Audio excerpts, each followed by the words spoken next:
quién domina los recursos naturales del mundo. Yo le presté mucha atención porque, entre otras cosas, ahora estoy dando uno de los cursos que doy de geopolítica por Internet y se lo había recomendado a mis alumnos que lo vieran, precisamente para ver quién es el que controla todos estos recursos naturales en el mundo. El hombre que hablaba te explica quiénes son los que de verdad manejan el mundo, en este caso, el tema de los recursos naturales, que al final es todo lo que nos afecta a nosotros. Digo, desde el aluminio al trigo o cualquier otra cosa, los gases nobles, cualquier otra cosa que ustedes se puedan imaginar. Porque todo al final está controlado, decía ayer, si lo pueden ver ustedes, lo pueden encontrar todavía en Internet, digo para que no lo diga yo solamente, y decía este señor, un gran investigador, el libro él es coautor, el otro nombre es un nombre inglés, no sé si será inglés o americano, de dónde, y contaba que en realidad todos los recursos naturales del mundo lo manejan básicamente 4 empresas multinacionales. 4. Fíjese lo que le estoy diciendo, que muchas de ellas ni cotizan en bolsa. Por ejemplo, los cereales sí cotizan en la bolsa de Chicago, pero muchas de esas ni cotizan en bolsa, que hacen todos los esfuerzos posibles para no figurar en ningún sitio, que no lo conocen ni la mayoría de los gobiernos del mundo, que se dice pronto, ¿eh?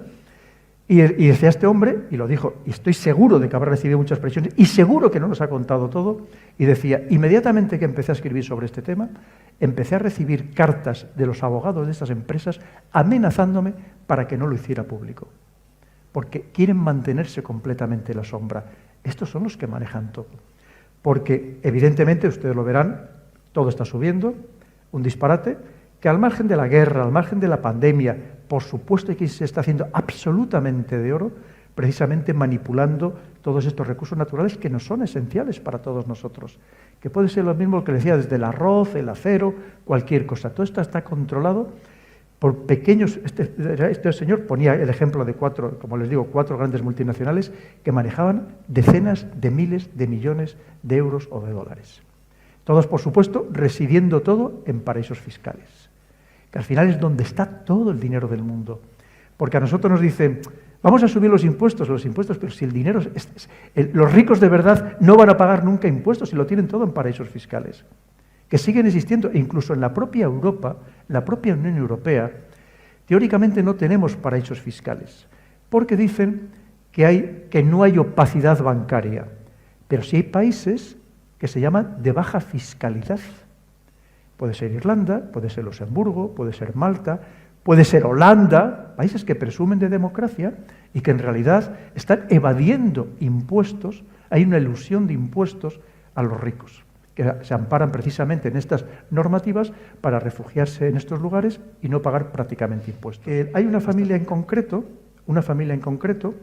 que puede tener unos 20 miembros, que además en realidad eran 2 familias que hace años se casaron entre ellas y que ahora solamente forman una sola familia, que todos sus miembros, la veintena de miembros, todos sus miembros son 1000 millonarios.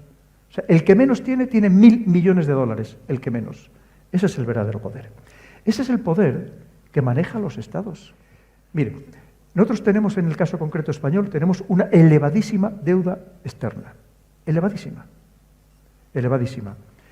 En el año 2008, antes de empezar la primera crisis de las hipotecas subprime, la deuda que tenía España era del 35% con respecto a su Producto Interior Bruto. 35%. Hoy, oficialmente, supera el 120%. Extraoficialmente, probablemente supera el 130% o más. Pero claro, la deuda tiene distintas interpretaciones. La primera, como les digo, es el porcentaje con respecto al Producto Interior Bruto. La siguiente es la capacidad del país para pagar. Y la tercera, que quizás es la más interesante, es ¿a quién le debemos la deuda? Y resulta, es verdad, Japón llegó a tener un 300% de deuda, ahora está sobre un 200%. Hay países que tienen una deuda similar a la de España, como es el caso de Italia. Pero la deuda japonesa está todo en manos japonesas. La deuda de Italia, básicamente, en bancos italianos. Pero nosotros, casi el 80% de nuestra deuda está en manos extranjeras. Quiere decir que somos títeres de alguien, que alguien nos dice lo que tenemos que hacer o se lo dice a nuestros dirigentes. Como les digo, con independencia de la voluntad que quieran tener, de lo que hayan prometido, porque no lo van a poder cumplir. Es tremendamente complejo. Y no acusemos a nadie. Cualquiera de nosotros, si estuviéramos en su lugar, nos pasaría lo mismo. Cuando llegáramos, abriríamos los cajones, veríamos los recibos. Piensen ustedes en su casa, que de repente abrirían los cajones y se encontraran llenos de facturas que tienen que pagar. Y le llamaran los acreedores y le dirían, tienes dos opciones, o haces lo que yo te digo, o que sepas que vas a durar 2 días en el puesto, porque ya te prepararemos alguna, que la saben preparar muy bien. Y así es como... ¿Ahora? Sí. Sobre la guerra, la información que nos dan todos los medios, sobre todo la televisión, ¿es toda la verdad? ¿O nos están ocultando muchas cosas que parece que todo va en una dirección? Y no que haya una estabilidad ahí, que vaya de una parte de otra, sino que parece que todo está indicado en una dirección, haciéndolo ver a uno como el más malo de los malos, y otra parte que hay algo oculto ahí. Yo solamente le voy a poner un ejemplo. ¿Cuántas escenas de combate ha visto usted de Ucrania? Ninguna. Verá escenas de postcombate, de un edificio que dice ha sido atacado, que no sabemos por quién, pero de escenas de combate ninguna. Es más, hay más escenas de combate de la Primera Guerra Mundial, que de esta guerra. Cuando hoy en día, ustedes lo saben, yo solamente con los teléfonos móviles, no les voy a contar con los satélites, incluidos los de Elon Musk, los Starlink, con todos los satélites espía, los aviones espía, de guerra electrónica, los drones, las personas que hay ahí en tierra de operaciones especiales, se podía conocer al segundo exactamente lo que está sucediendo, y no lo sabemos. Ya con eso es buen indicador. Y luego, efectivamente, sobre todo tenemos que entender una cosa, mire, y además, y quiero recalcarlo porque lo digo todos los días, pero hay que volverlo a decir, que por supuesto siempre tenemos que condenar la invasión rusa de Ucrania, por supuestísimo, porque no podemos aceptar, como demócratas que somos, que las invasiones, o sea, esa acción del fuerte se convierta en una normalidad dentro de la política internacional, evidentemente. Lo que pasa es que es un tema muy complejo, que nos daría para estar hablando durante muchas horas, que tiene muchísimas ramificaciones de todo tipo, y sobre todo lo que tenemos que entender, una realidad, aunque nos la traten muchas veces de camuflar, que Europa hemos entrado en guerra, estamos en guerra. ¿Cómo se hace hoy la guerra? Aparte de esta guerra cognitiva, que la estamos viviendo todos los días, estamos hablando de emplear instrumentos económicos, por las sanciones, los embargos, impedir negociar los mercados internacionales, sancionar a personas concretas. Eso es hacer la guerra hoy en día, es cómo se hace la guerra. ¿Qué sucede? Que si estamos en guerra, y tenemos que ser conscientes de ello, recibimos propaganda de guerra constantemente.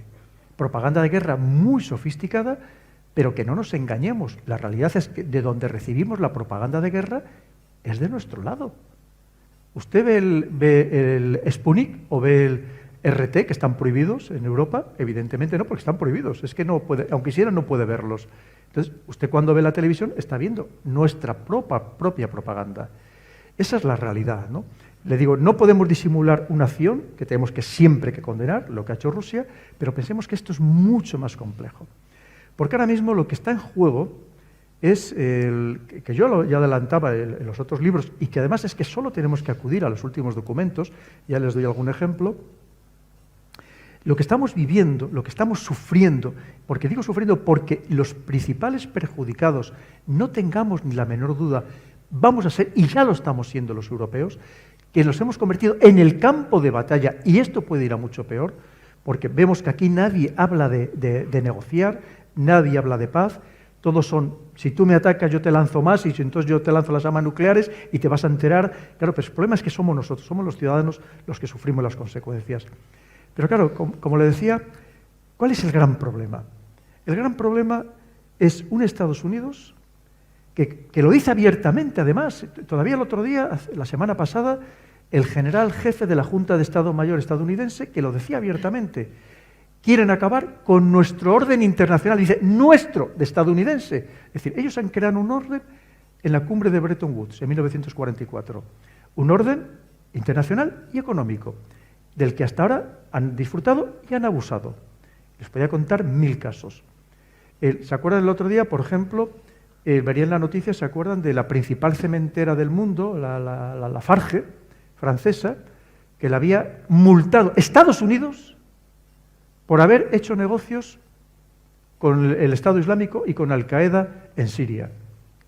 Bueno, detrás de eso hay una trama que ni se puedan imaginar de espionaje, política, geopolítica, impresionante. Pero la pregunta es, ¿y quién es Estados Unidos para multar a una empresa francesa? Para que vea, eso es tener el poder, eso es poder. El poder hacer lo que quieras con los demás, ¿no? Evidentemente, porque para eso podría estar Naciones Unidas, tendría lógica. Y además, ¿y por qué paga una empresa francesa una multa que le impone? No voy a decir porque quiera, hay una razón, pero casi porque quiera, Estados Unidos. Ha hecho y deshecho. Y de repente, casi de la noche a la mañana, en muy poco tiempo, en el caso de China, en 20 años, porque todo esto, el gran punto de inflexión es el año 2000, que es cuando, por un lado, llega Putin a la presidencia de Rusia, un año antes había estado de primer ministro, muy brevemente, había con Yeltsin, y un momento concreto en el año 2000 en el que China pasa de cero a todo, en 20 años. Y de repente Estados Unidos dice, pero vamos a ver, si el orden que yo había montado, lo que yo había creado, este dominio planetario que tengo a partir de 1991, cuando desaparece mi otro rival, que es la Unión Soviética, y me quedo de dueño, amo y señor de todo el globo. Y de repente vienen estos dos a decirme lo que tengo que hacer, a decirme que no, que ya no estamos en un mundo unipolar, que estamos en un mundo multipolar. Entonces, ¿qué hace? Pide ayuda a sus aliados, que es lo que nos está sucediendo, para que combatamos contra estos otros dos. Y encima con una India, de la que se habla muy poco, que hasta ahora era aliado de Estados Unidos y de repente se pasa al otro bando. Como otra docena de países, algunos importantes, como puede ser el caso de Irán, porque nada sucede por casualidad en geopolítica. Entonces, es en el momento en el que estamos ahora mismo. O sea, si no entendemos este gran contexto, pues es muy difícil entender todo lo demás. Entonces, eso es en donde estamos. Entonces, ¿qué sucede? Pero fíjese, a mí me gusta siempre dar datos, ¿no? Como les digo, hago análisis intentando basarlo en datos, no dar solamente opiniones. Les decía, el día 16 pasado, hace muy pocos días, presentó Estados Unidos su nueva estrategia de seguridad nacional. En realidad no hay mucha diferencia con la que había firmado a los pocos días de llegar Joe Biden, la interina, pero lo pone muy claro, muy claro. Fíjese, solo tiene 48 páginas. En esas 48 páginas, ¿saben ustedes cuántas veces se cita a Rusia? 71. O sea, si alguien me dice que no están obsesionados con Rusia y que no estamos en una guerra geopolítica, pues ustedes me contarán. A China, 55 veces. Y a lo demás ya, el resto de países, Irán, Corea del Norte, Siria, en total todos los demás países no llegan a ser citados 20 veces. Ya no importa. Lo del terrorismo internacional, que era la gran obsesión hasta desde hace poco, eso ya no existe. Ya no existe el terrorismo internacional, ya no les preocupa. Tiene su gran amenaza. Y el problema es que, y lo dicen claramente, la palabra orden internacional la citan 24 veces. Porque les preocupa una vez más, estos países quieren acabar con el orden internacional. Es decir, con mi orden internacional, el que yo había creado, el que yo he dominado, sobre todo cómo lo he dominado. Porque no se crean ustedes, el tema militar es lo de menos. Fíjese lo que les voy a decir, es lo de menos. El gran problema es la cuestión económica. Porque el pilar sobre el que se ha sustentado Estados Unidos hasta ahora es la economía. Lo demás, las Fuerzas Armadas, y fíjense que el Pentágono es el mayor empleador del mundo. Todos los meses paga la nómina a casi 2 millones de personas entre civiles y militares. Unos servicios de inteligencia fantásticos, 14 tiene, 14, de los cuales los 6 grandes, los que llaman los Big Six, 4 de ellos pertenecen precisamente al Pentágono. 2 de ellos más o menos conocidos y otros 2 ultrasecretos, que si quieren les puedo contar algo. Pero, claro, para que vean la fuerza que tiene, bueno, pues todo eso, aparte de la diplomacia, todo lo demás, es para sustentar su columna vertebral, que es la economía. ¿Qué es lo que está siendo atacada? ¿Qué es lo que está siendo atacada? Y lo que no se puede permitir, porque hasta ahora Estados Unidos ha hecho y deshecho, como esta empresa que le decía francesa, la cementera, o con grandes bancos europeos, a los que ha llegado a multar alguna hasta con 9.000 millones de euros de multa, y han pagado, porque si no, tenía herramientas, no extenderme mucho, que era simplemente sacarles del sistema financiero estadounidense, que era el sistema financiero mundial. El sistema SWIFT, de intercambio bancario internacional, el dólar, impedir, porque como al final había conseguido que todas las transacciones del mundo, sobre todo todas las relacionadas con la energía, se realizaran en dólares, cuando alguien le quería castigar, le decía, tú a partir de ahora ya no vas a poder negociar en dólares. Y decía, entonces no voy a poder negociar. Y preferían pagar la multa para poder seguir negociando a través del sistema financiero estadounidense. Y de repente todo eso se les desmonta, o se les está empezando a desmontar, y no saben qué hacer. Porque no saben qué hacer, literalmente. Fíjense, si es que vienen a pedir ayuda. Solo hay que ver cuando vienen las reuniones del G7 o de cualquier reunión que vienen a Japón o a Europa, vienen a pedir ayuda, porque no saben cómo frenar lo que está sucediendo, cómo pararlo. Claro, es que es en todos los aspectos. Es una cosa, claro, para ellos no se lo pueden permitir, porque fíjense ustedes, claro, el dólar, ahí en esa cumbre de Bretton Woods, se establece el patrón oro, $35 la onza. Pero concretamente el 15 de agosto de 1971, Nixon, en el marco de la guerra de Vietnam, abandona el patrón oro porque tenía que producir más billetes del oro que tenía en Fort Knox. Claro, cuando en 1944 lo hace, Estados Unidos tenía el 70% de todo el oro del mundo guardado y significaba el 50% del Producto Interior Bruto Mundial. Es más, en aquel momento, antes de empezar este cambio, la libra valía 5 veces lo que valía un dólar. Porque entonces pensábamos que la libra iba a ser para siempre, para que veamos que nada en el mundo es para siempre. Hoy saben que está, con lo que ha caído la libra, prácticamente está a la par del dólar. Pero claro, todo eso, este mundo que crea, como le decía, le sigue funcionando a Estados Unidos porque como todos seguimos negociando en dólares, como la principal moneda de reserva del mundo, más del 75%, es en dólares, claro, él puede seguir fabricando billetes a capricho, a voluntad. Pero ¿y si de repente ya no se le empieza a negociar en dólares? ¿Y si de repente la gente deja de guardar dólares? ¿De qué va a vivir Estados Unidos? ¿Cómo lo va a hacer? ¿Cómo lo va a solucionar? Es verdad que todavía le queda pulmón, hemos hablado de estas grandes empresas o de estos grandes grupos de inversión, de capital riesgo, pero tiene una deuda hipergigante, hoy de casi 35 billones de millones de dólares. ¿Cómo lo va a hacer? Y ese es el problema que tiene. Ese es el gran problema. Y si tiene que ir a una guerra Estados Unidos, irá no a una, a las que haga falta. Porque recordemos algo que decía Marx, que decía, el oro circula porque tiene valor. El papel moneda tiene valor porque circula. El día que deje de circular el dólar, le pasará como al marco antes de la Segunda Guerra Mundial, que será más barato empapelar las paredes con dólares que ir a comprar el papel pintado a la tienda. Y ese es el gran problema que tiene Estados Unidos. Entonces, todo lo demás que hablemos, en realidad, es que está relacionado con eso, absolutamente relacionado.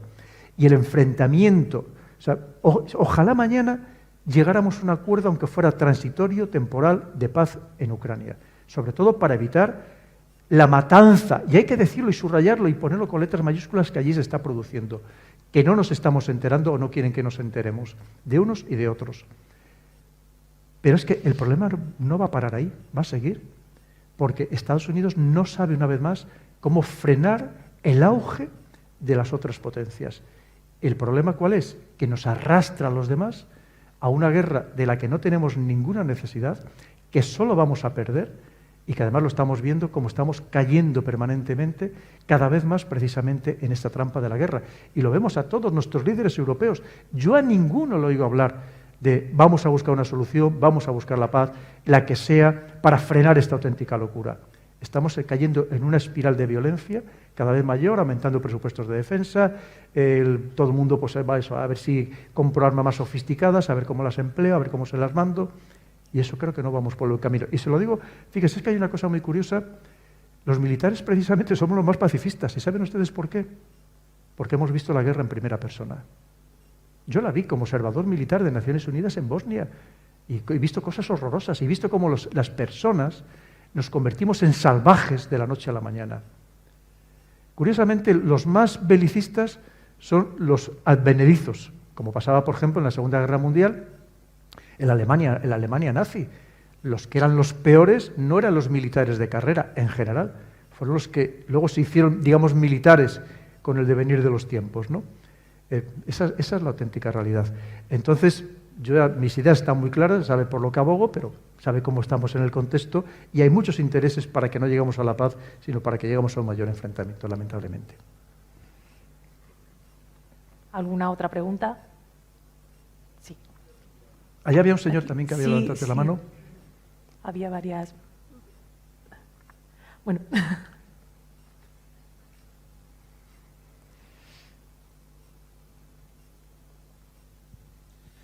Hola, buenas tardes. Primero de todo, gracias por estar aquí y compartir con nosotros toda su experiencia. Se me ocurren muchísimas preguntas. Pues adelante. Muchísimas, pero estaríamos hasta mañana, porque yo creo que es un tema muy interesante. Pero la sociedad como tal, ¿cómo podemos protegernos ante esa información? Que como usted bien dice, la información es poder, evidentemente. Esa información o desinformación. Al final somos como un rebaño, ¿no? Y entonces nos llevan para la izquierda, nos llevan para la derecha, nos llevan para el centro. Entonces, ¿cómo podemos protegernos de algo tan grave como eso, ¿no? Y luego también quería preguntarle sobre el papel de China. Muy interesante, pues lo agradezco mucho. Mire, ya antes lo comentábamos que es muy difícil podernos defender precisamente de esta manipulación y de esta desinformación, ¿no? Porque obviamente, ya le digo, que a mí me engañan todos los días y llevo muchos años dedicados a estos temas, pues obviamente, yo le pongo un ejemplo de cómo nos engañan cuando quieren, ¿no?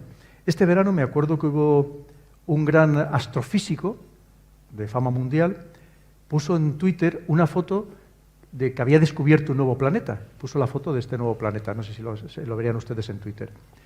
Y yo también me lo creí, pues como todo el mundo, te lo hizo un gran astrofísico, pues ¿cómo no te lo vas a creer? Bueno, pues día más tarde dijo que era una broma, que era una rodaja de chorizo. Y no lo habíamos creído. Claro, ¿cómo no? Pues imagínese cuando sale en la televisión estos que si usted de verdad empezara a escarbar, a mirar, pero bueno, ¿quién es esta persona que está hablando? Claro, porque siempre la televisión te dice, no, esto es un grandísimo experto, porque no sé cuánto, porque no sé qué. Claro, aquí, luego entre nosotros nos conocemos todos. Y claro, y te dice, no, y el grandísimo experto te dice que no sé qué, dice, pues claro, obviamente te lo crees. Y cuando te lo hizo una vez, y te lo hizo al día siguiente, y te lo hizo 3 días más tarde, pues te lo cree. Y luego piense que las televisiones, los medios de comunicación en general, viven de la expectación, de conmovernos, de revolver o de nuestras emociones, de emocionarnos. Y siempre te ponen pues imágenes muy impactantes, que muchas veces son totalmente exageradas o incluso fuera de lugar, ¿no? Porque es una manera también de ellos vender, de que prestes atención, de que vayas a ver qué es lo que te están contando, un poco el morbo, porque funciona así. Y cada vez la prensa, lamentablemente, es más amarillista. Entre otras cosas, porque ustedes saben cómo está la prensa. Si tienen algún amigo, o uno de ustedes lo es periodista, pues saben cómo está el periodismo, ¿no? Es más, los que más están sufriendo no son los periódicos locales, son los grandes medios. Fíjense, hoy, los tres grandes medios, por ejemplo, El País, ABC o El Mundo, venden menos ejemplares en papel, fíjese lo que les digo, que muchos periódicos locales. Porque a lo mejor el periódico local, digo, La Voz de Asturias o el Diario de León, cualquiera, pues al final la gente lo compra porque ve la noticia del pueblo, defiende toda la comarca y lo compra. ¿Saben ustedes que hay muchos días que estos grandes periódicos no venden ni 70.000 ejemplares en papel? 70.000. Es decir, claro, entonces, ¿qué buscan? Pues lo más llamativo, ese titular en las redes sociales para que todo el mundo luego le des el clic, el like, el no sé qué. Un titular y 2 o 3 subtitulares, porque además saben que casi nadie se lee la noticia completa. Solo se van a leer el titular y esos 2 o 3 subtitulares que nunca habían existido así, o como mucho había un subtitular. Y que muchas veces no tiene que ver el titular con el resto de la noticia, pero tienen que intentar atraer la atención de alguna manera, entre otras cosas, porque hoy hay más de 2.000 medios digitales. Y además en gran competencia entre ellos, no solamente entre los grandes, sino también muchos pequeños que intentan también llamar la atención. Con lo cual es que la manipulación a la que estamos sometidos nunca la habíamos sufrido de esta manera en absoluto. Y encima lo que les cuento del tema de que verdad estamos en una guerra y hay propaganda de guerra de manera permanente. ¿Qué es lo que hay que hacer? Pues mire, ya de entrada, si una noticia le emociona mucho, hay que desconfiar. Y ya, la típica noticia cuando te dicen en el telediario, lo verán ustedes, y si no, a partir de ahora se darán cuenta, que dice, según los servicios de inteligencia británicos, dicen que, hombre, son parte del conflicto, son parte de la guerra, vamos a creernos lo justo, ¿no? Evidentemente. Y es lo que pasa, es lo que estamos viendo todos los días. Entonces, muchas de las noticias que recibimos en este contexto son noticias totalmente alteradas. Les voy a poner un caso. Piense que ahora mismo ese gran problema que tiene Estados Unidos con China, ya hablaremos de China, hay muchas de las noticias que nos llegan sobre China que nos llegan digamos, muy condicionadas. Cada poco les verán que la noticia, aviones de combate chinos han entrado en el espacio aéreo de Taiwán, ¿verdad? Esa noticia la habrán visto muchas veces. No han entrado nunca. En el espacio aéreo no han entrado nunca. Lo que sí entran es en otra cosa que se llama, más avanzado, que pues, muy sencillo de entender, que sería, digamos, la zona de interdicción aérea. Es decir, para tú proteger tu espacio aéreo, obviamente tienes que vigilarlo más allá. Porque si no, evidentemente, a la velocidad que vienen los aviones, si empiezas a activar tu sistema de defensa cuando ya han entrado en tu espacio aéreo, han salido del espacio aéreo y no te da tiempo ni activar las baterías antiaéreas o sacar los aviones que puedas tener en scramble con el motor caliente en la pista. Entonces, lo que sí llegan es, digamos, a la zona donde se les intercepta, que pueden llegar a entrar en la zona del espacio aéreo. Pero para que veamos, y aquí, claro, la noticia es completamente diferente. Y así funciona todo. Porque estamos en este enfrentamiento, y es verdad que nosotros tenemos que tenerlo claro, nosotros estamos en el lado de las democracias, estamos en el lado del bando americano, y por tanto recibimos la información correspondiente, ¿no? El tema de China es muy interesante. Como les decía, piensen que todavía en el año 2000, yo no les voy a contar a los que tenemos aquí ya más edad, no sé si alguno también se acordará, como yo me acuerdo, ya es un caso extremo, cuando yo era pequeño, salíamos a la calle, los niños, en unos días concretos, con las huchas del Domun, y además de para los negritos, pedíamos para los chinitos. No sé si ustedes se acordarán, que por cierto ahora son cotizadísimas estas huchas. Había unas huchas, unas que tenían la cara de un negrito, y otras que tenía un chino que venía con el gorro ese típico triangular, ¿se acuerdan ustedes? Y salíamos a pedir para los chinitos. Es que hasta no hace muchos años le consideramos un país súper subdesarrollado, donde el 90% de la población vivía, estamos hablando de cientos de millones de personas, vivía por debajo del umbral de pobreza. Le consideramos un país que jamás podría salir adelante precisamente por el volumen de la población que tenía. Y de repente, sobre todo, ese punto de inflexión, que es el año 2000, hace nada. Y pasan de no ser nada a serlo todo. En aquel año 2000, el consumo de productos de lujo en China era cero. Hoy en día, la mayoría de las marcas de lujo, de lo que sea, por ejemplo, de relojes de lujo, los diseñan pensando en el mercado chino, ya no en el mercado europeo, pensando en el mercado chino. En aquel momento, siempre para dar datos totalmente objetivos, el Producto Interior Bruto de China con respecto al del resto del mundo era el 3%. Estados Unidos significaba el 25%, 8 veces más. Europa, otro 25%. Ayer, y es verdad que ya hacía días que lo había superado la cifra que lo voy a decir, cuando estaban clausurando el congreso, el 20º congreso del Partido Comunista Chino, dijeron que ya estaban en el 18,5%. Lo han multiplicado por 6 en 20 años, por 6. Ya hace tiempo habían superado el 18%, mientras que Europa, que éramos el 25%, somos el 16%. Claro, porque al final esto es todo es un equilibrio, es un estado de comparación. Si uno sube, los demás significa que estamos bajando, evidentemente. En aquel momento, y ya solamente por darles infinitos datos, cuando decimos, es que China entonces solo se dedicaba a copiar, hoy también copia, pero es el gran inventor del mundo, el gran inventor del mundo. La mayoría de los artículos de las principales revistas científicas, los artículos científicos, las principales citas son con respecto a universidades chinas, el 22%. Le sigue Estados Unidos con el 18%. Pero hay un dato, por ejemplo, que es demoledor, porque es un dato que no es chino, no es del gobierno chino, que nos puede engañar, como casi todos los gobiernos. No es chino, es un dato de Naciones Unidas, concretamente de la Oficina Internacional de la Propiedad Intelectual. En aquel momento, el 75% de las patentes las presentaba por este orden Estados Unidos, prácticamente la mitad, Japón y Alemania.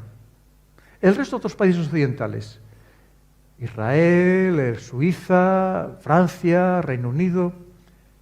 ¿Sabe cuántos presentaba en aquel momento? En el año 2000, ¿sabe cuántos presentaba China? El 1%. En los últimos 3 años ha presentado casi la mitad de todas las patentes mundiales. Y si hablamos de algo que se llama modelos de utilidad, que es algo que está un poco por debajo en protección de las patentes, se pueden utilizar en determinadas circunstancias.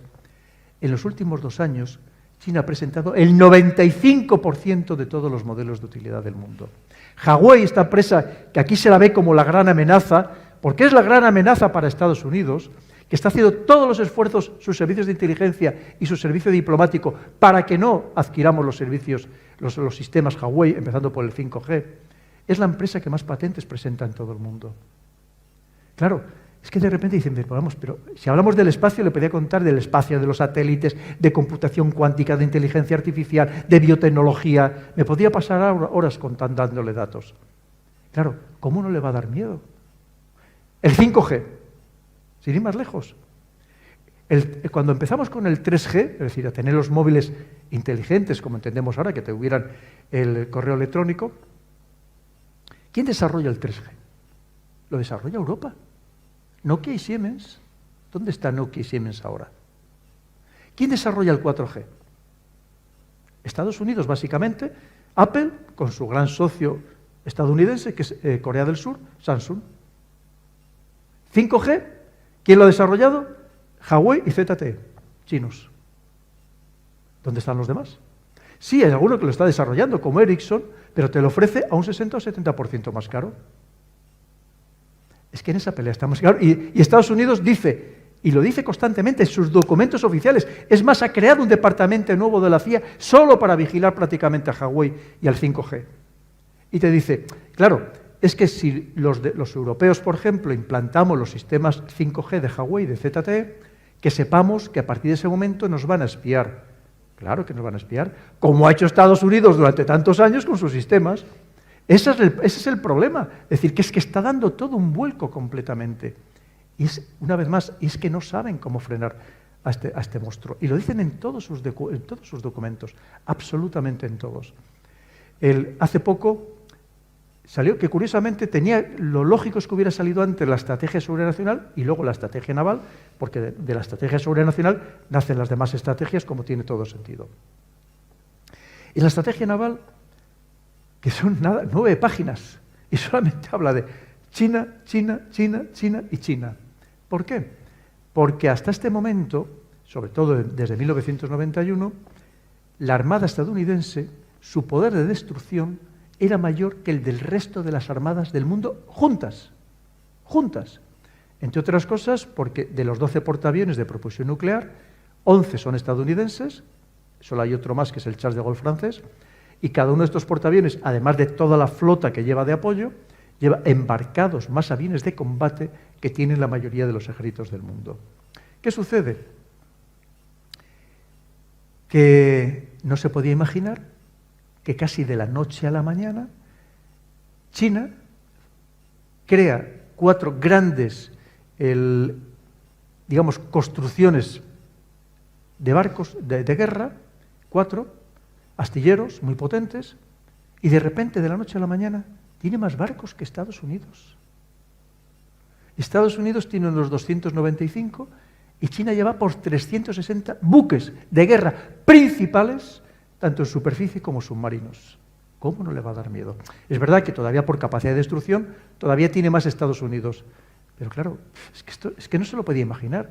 Pero, por ejemplo, el último portaaviones que acaba de votar hace muy pocos días China, el tercero que tiene, así como los otros 2 eran extranjeros y los terminaron de construir ellos, por ejemplo, el primero se lo compra en 1991 a Ucrania, después del hundimiento de la Unión Soviética, se lo compra casi a precio de chatarra, pero el último que crea enteramente chino tiene los mismos avances que tiene el portaaviones, el Gerald Ford, que es el último que ha construido Estados Unidos, y con muchos problemas técnicos que tiene. Por ejemplo, tiene un avance que son los únicos 2 portaaviones o portaeronaves del mundo que la tiene, que son las plataformas de lanzamiento electromagnéticas. Es decir, que cualquier cosa que pensemos que tiene avanzado la tecnología occidental, la tiene China y mejorada. Ojo, y encima con una ventaja, que lo saben perfectamente, que es que no es que solo dominen la tecnología, es que saben que puede venderlo entre 4 y 10 veces más barato que cualquier país occidental. ¿Cómo les hacemos frente? Claro, les decía, es que se les podía dar infinidad de datos. Yo entiendo que dan mucho miedo, y encima ya ven cómo son, o sea, es que no tienen, es que lo dicen abiertamente además, es cuando decimos, no, es que ellos no tienen ningún tapujo, es decir, no somos una democracia, no creemos en la separación de poderes, nosotros queremos crear un nuevo mundo, ojo, un nuevo mundo, empezando por una nueva sociedad, que es lo que ellos llaman el socialismo moderno, que en muchas partes del mundo, donde lamentablemente lo que sobra son injusticias sociales, son clasismo, es todo tipo de desigualdades, claro, empieza a calar con mucha fuerza. Un modelo diferente, donde te dicen, no votes, no lo necesitas, pero yo te voy a dar, vas a tener a los mejores para que se preocupen de todo por ti. Y encima, con una ventaja, que no es el comunismo rancio, como dicen ellos, de ese marxismo-leninismo, donde te decían, trabaja y esfuérzate por el lado de los demás. No. Dicen, trabaja y esfuérzate y hazte rico. Y hazte rico.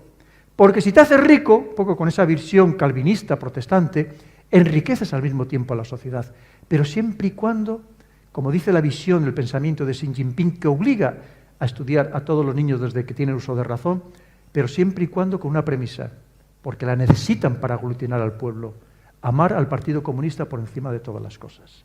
Es decir, han creado un sistema que a ellos les va muy bien, porque encima, fíjese, es que el apoyo que tiene entre el pueblo chino es absolutamente mayoritario. Pero no lo dicen ellos, lo dicen encuestas de algunas de las principales universidades del mundo, como puede ser Harvard o la Universidad de York en Canadá. Y lo dicen abiertamente. ¿Por qué? Para ellos, para los chinos, y son más de 1.400 millones, es su momento en la historia. Es el momento en el que van a salir de lo que ellos llaman el siglo de la humillación. Les corresponde, es su especie de venganza. El siglo de la humillación es más o menos entre 1850 y 1950. En 1949 es cuando se crea la República Popular China actual, la China comunista, y creen que es el momento en el que salen de ese siglo en el que los occidentales o los japoneses abusamos de ellos. La invasión de Manchuria, las guerras del opio, ellos consideran que es su momento, y recuperar el esplendor que tuvieron hacia el año 1500, cuando antes de que fuera el Imperio Español, ellos eran el principal imperio del mundo. Y de hecho, inicialmente, los principales compradores de la plata española era la China, a través de Filipinas, porque con esa plata pagaban a los mercenarios que custodiaban las fronteras. Quiere decir, ellos entienden que además, claro, el joven chino ve que no su abuelo, su padre vivía en una chabola, básicamente comía arroz y poco más, y hacía sus necesidades en el exterior. Y él ahora vive en las ciudades, ojo, fíjese lo que os voy a decir, más avanzadas del mundo, tecnológicamente hablando. Porque si ustedes van mañana a piensen en la mejor ciudad de Estados Unidos que quieran imaginarse, Nueva York, San Francisco, Miami, Boston, la que quieran, y al día siguiente se trasladan a alguna de estas grandes principales ciudades de China, como puede ser Shenzhen, ya no le digo Pekín, y se creen que han cambiado de siglo, que el primer mundo son ellos, no nosotros. Le voy a dar solamente un par de datos más para dejarle otro tipo de preguntas. Mire, ¿sabe cuándo construyó China la primera autopista? Fíjese que nosotros en Europa tenemos autopistas, no en España, pero en Italia o en Alemania, en los años 30. La primera autopista la construye China en 1998. Alrededor de ese año 2000 que le decía antes. La primera autopista. Porque hasta entonces iban en bicicleta, el que tenía suerte de ir en bicicleta. ¿Saben cuántos kilómetros de autopista tiene hoy China? Muchas de ellas con más de 6 carriles en cada sentido. 150.000 kilómetros. Podían dar 2 veces la vuelta al perímetro de Estados Unidos. Pero les doy otro dato. Los trenes de alta velocidad. Y nosotros tenemos aquí unos trenes maravillosos. El 75% del trazado de alta velocidad está en China. El 75%. El primer trazado que podemos decir, la primera red, se construyó, o sea, como red como tal, no solamente una línea. Yo estuve en esa primera línea en el año 2006. En el año 2008. Año 2008. Empezaría a tener una red de alta velocidad. Hoy tiene 40.000 kilómetros de alta velocidad con trenes que en algunos casos van a 400 kilómetros por hora. ¿Me puede decir cuántos tiene Estados Unidos? 0 de alta velocidad. Todo en Estados Unidos. Y así le podía seguir dando datos y datos y datos y datos. Porque encima Mientras nosotros aquí estamos, y saben la tendencia que hay, decir esto, hombre, vamos a ver si trabajamos 4 días a la semana. Si puede ser 3, mejor. 6 horitas, oye, ya si puede ser en pantuflas en tu casa, pues divino de la muerte. Llega Jack Ma, el fundador de Alibaba, y dice, no, nosotros 1.400 millones de personas, a pesar de esta digitalización, robotización, vamos a seguir trabajando en 9-9-6. De 9 de la mañana a 9 de la noche, 6 días a la semana. ¿Quién les frena? Y además podrían decirme ustedes, bueno, hombre, esto ya evolucionará. Esto lo llevan diciendo desde el año 2000. Es que no entendemos su mentalidad, es que es otro mundo, es otra civilización. Piensen que en chino cada una de las palabras tiene al menos 5 entonaciones con significados diferentes. Es otra estructura mental. La prueba la tienen ustedes. Seguro que aquí, como en todas las demás poblaciones, habrá muchos chinos. Con este clima maravilloso que tenemos, con nuestras tapitas tan buenas. Por cierto, el que va a ser el nuevo primer ministro en Gran Bretaña, en el Reino Unido, dicen que le encantan las tapas españolas. Dice, hombre, es un tópico, pero bueno, por lo menos algo positivo tenemos. ¿Cuántos chinos ven ustedes pasando la tarde en una terraza? Vienen a trabajar. Es otra mentalidad. Podemos decir, hombre, se podrían acostumbrar, una vez pasado unos meses, oye, pues mira, ¿o cuántos matrimonios mixtos ven ustedes? Es decir, es otra civilización. Tenemos que entender que China, como Estado, tiene 23 siglos de historia. Como Estado, como país. Pero como civilización, tiene al menos 5.000 años de historia. Y hay quien la eleva hasta 8.000. Al menos 5.000 años de historia. Y nos llevan en astucia, ni les cuento. Que ya lo decía de Xiaoping, es que solo hay que leer sus textos. Como ahora, leer de verdad todas las actas o todo lo que ha ido apareciendo, por lo menos la parte abierta de las actas allí de este congreso del Partido Comunista. Y te decía, no llamemos la atención, no levantemos suspicacias, ya llegará nuestro momento. Y creen que su momento ya ha llegado. ¿Cómo se les para? Y claro, antes les hablaba de la tecnología. Y es que lo dice, el documento es la Estrategia de Seguridad Nacional de Estados Unidos, te lo dice. Te dice, estos dos países son cada uno en diferente medida nuestros rivales tecnológicos, financieros, económicos y cada vez más militares. Rusia no es un enemigo hoy por hoy financiero ni económico, si lo es geopolítico y militar, evidentemente. Pero China ya lo es en todos los aspectos, incluyendo el militar. Antes les decía, por ejemplo, ellos estaban hace 3-4 años, estaban en la 3ª generación de aviones de combate. Es cuando Estados Unidos desarrolla el F-22 y el F-35. ¿Sabe lo que hace China? Le roba los planos a la empresa de ciberseguridad que custodiaba los planos de estos aviones. Y en meses pasa de 3ª generación a 5ª generación. Y tiene el J-20, que probablemente hoy sea el avión más avanzado del mundo. Eso es multiplataforma, como es el F-35. Entonces, claro, yo entiendo el problema que tiene Estados Unidos. Que lo tiene él, porque claro, es que el mundo, efectivamente, que lo dice bien claro, el orden internacional que teníamos se nos acaba, se nos está acabando. ¿Qué hacemos para intentar que esto no se hunda? Ese es el problema. Y todo lo que ha pasado, los ejemplos similares a lo largo de la historia, todos han acabado en una guerra abierta, sin excepción. Claro, es el caso de las guerras del Peloponeso. Una Esparta, que era la dominante económica y militar de la zona, sobre todo militar, y empieza a despuntar Atenas. Y Atenas le dice, pero si no te preocupes por mí, si nosotros solamente somos comerciantes, solo queremos vender, solo negociar, tener una ruta logística marítima civil, de comercio. Pero claro, cuando ya la tienen y empiezan a ser ricos, para proteger esa ruta logística comercial marítima, empieza a desarrollar una buena armada, a crear una buena armada. Y cuando crea una buena armada, empieza a decir, oye, ¿y por qué yo no me hago con el control también militar de toda la zona? Y ahí empiezan las guerras del Peloponeso. Es decir, lo que se llama la trampa de Tucídides. Es que esto no es nuevo, ni mucho menos. Japón le pasó algo muy similar antes de la Segunda Guerra Mundial. Igual, cuando empieza con la Revolución Meiji, esto que habrán visto en la película esta de Tom Cruise, ¿no?, del último samurái, la Revolución Meiji, allí en 1868, que pasa de vivir ni siquiera en la Edad Media, antes de la Edad Media, de repente se industrializa a un ritmo verdaderamente exagerado, él empieza a tener una tecnología mejor que la que tenían los demás, empieza copiando todo, y les puede dar muchos detalles. Claro, de repente le empieza a hacer la contra a Estados Unidos, que era el que quería imponerse tecnológicamente en aquel momento. ¿Y cómo acabaron? En la Segunda Guerra Mundial. Porque antes de que Japón atacara Pearl Harbor, ya Estados Unidos sistemáticamente le estaba intentando interrumpir su ruta logística marítima, porque Japón es tremendamente deficiente en todo, desde minerales estratégicos, energía no tiene nada. La prueba está que, a pesar del accidente de Fukushima, sigue teniendo que tener encendidas las centrales nucleares, y además ni siquiera tenía alimentos para su población, motivo por el cual invade Manchuria, invade toda la península de Corea, invade Birmania, para hacerse con el control precisamente de todos los alimentos para llevárselo, o recursos para llevárselo a su territorio. Es decir, que esto no es nuevo, esta es la historia del mundo. Y tenemos que entender en qué momento, en qué punto de inflexión estamos, que está cambiando todo, y además con una característica absolutamente novedosa. Porque es verdad que el mundo siempre ha sido eso que se dice VUCA, ¿no? Volátil, ambiguo, incierto, todo lo que ustedes quieran. Pero hay una característica que es absolutamente nueva, que es la aceleración de acontecimientos. Esto no había pasado nunca. De otra cosa es por lo que permite la tecnología.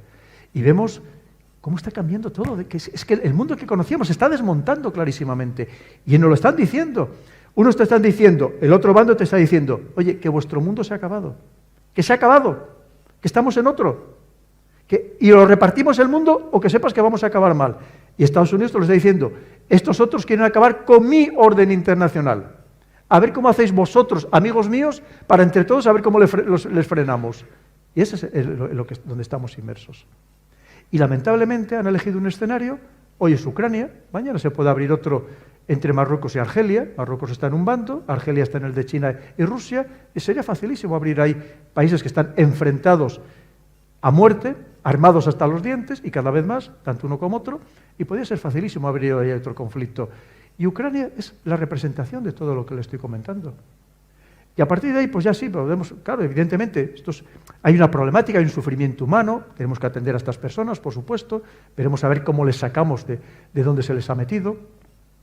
Pero claro, tenemos que entender esto. Muchas veces, como yo digo, hombre, es que lo que no podemos entender o tratar de explicar la Primera Guerra Mundial desde el soldado que está sufriendo en la trinchera, que es una parte, evidentemente, pero para explicar la Primera Guerra Mundial hay mucho más, obviamente, no solamente es el sufrimiento del soldado en la trinchera.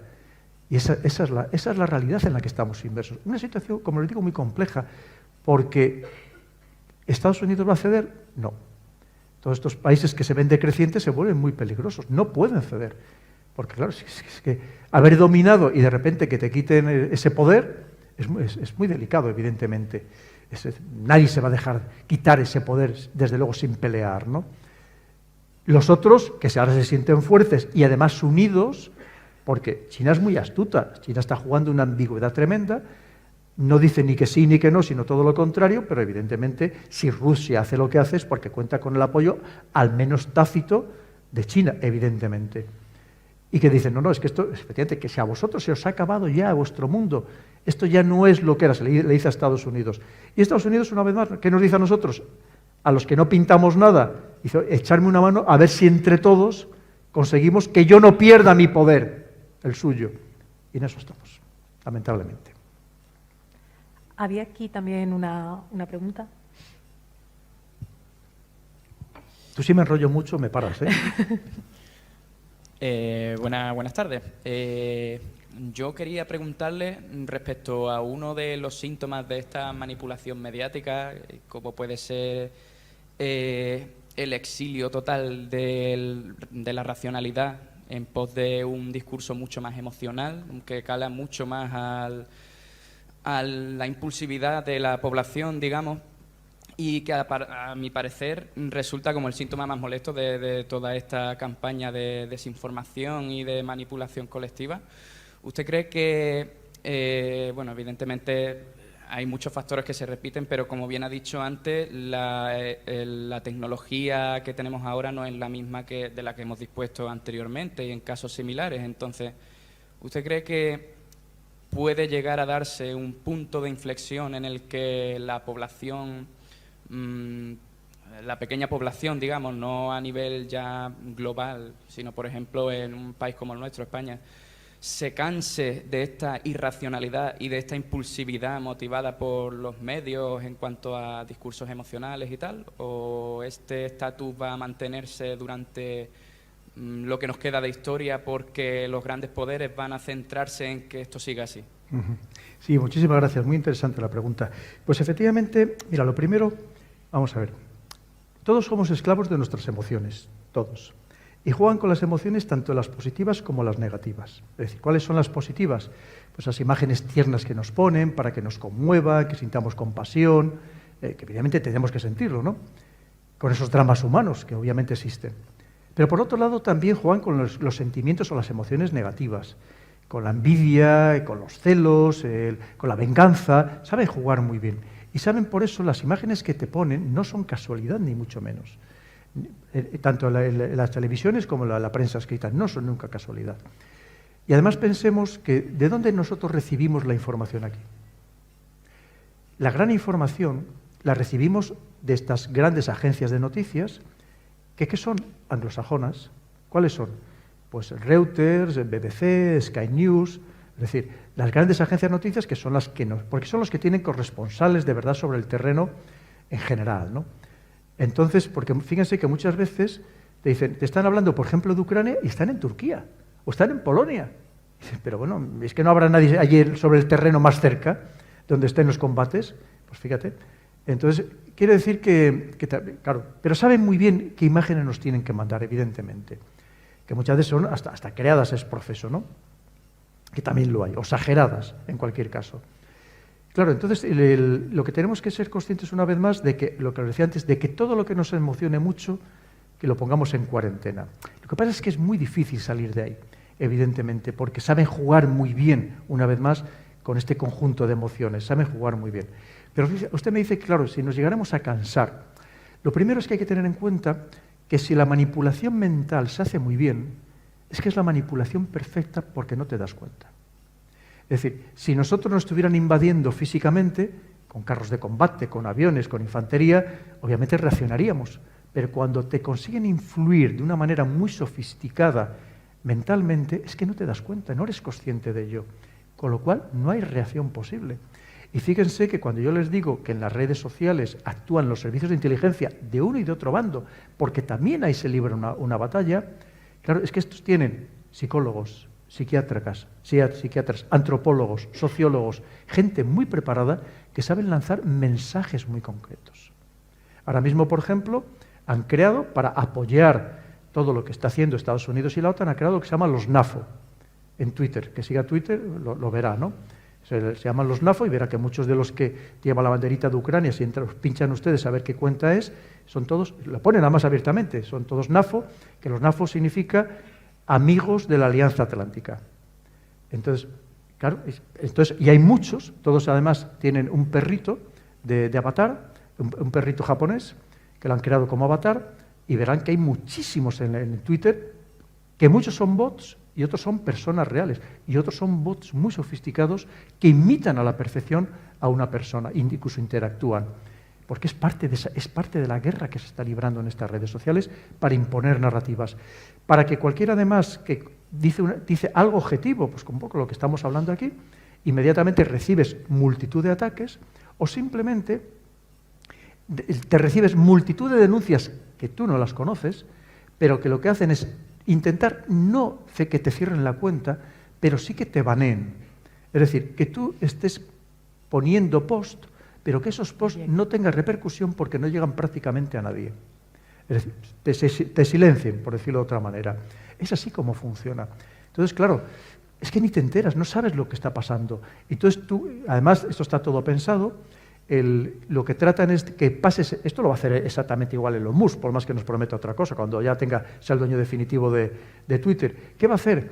Se trata de que pasemos el mayor tiempo posible dentro de las redes sociales, y para que tú pases el mayor tiempo posible, tienen que conseguir que a ti te dé gusto, te dé placer, te dé dopamina el estar dentro de la red social.